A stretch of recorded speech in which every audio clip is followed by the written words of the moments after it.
এইবারে আমি কিন্তু বড্ড বেশি রকমের বাড়াবাড়ি করে ফেলেছি। নভেম্বরের ভিডিও আমি মার্চে আপলোড করছি, কোনো মানে হয় বলো? আসলে অনেক দিন ধরে অ্যাক্টিভলি ইউটিউব করাই হয়নি, তাই আজ তোমাদের সাথে সেদিনের আনন্দের মুহূর্তগুলো শেয়ার করে নিচ্ছি। দিনটা ছিল 2nd নভেম্বর 2024 আর ভিডিও আপলোড করছি 2025-এ। তো সেদিন দুপুরবেলাতেই আমরা হাসিমাসি বাড়িতে পৌঁছে গিয়েছিলাম। তারপরে এক এক করে সবার আগমন ঘটলো, কিছুক্ষণ গল্প আড্ডা হলো।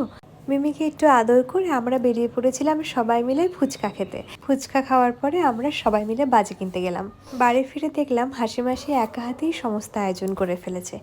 এইবারে সব ভাইরা লাইন দিয়ে বসে পড়েছে বোনেদের কাছ থেকে ফোঁটা নেওয়ার জন্য। এই দিনটাতে আমি আমার ভাইকে খুব মিস করি, কারণ ও অনেক বছর ধরেই বাড়িতে আসতে পারে না ব্যাঙ্গালোরে পড়াশোনা করার জন্য, তাই আমারও ফোঁটা দেওয়া হয় না। কিন্তু সবার সাথে হাসি আড্ডায় দিনটা বেশ ভালোভাবেই কেটেছিল। আশা করছি এবছর ভাইকে ফোঁটা দিতে পারবো।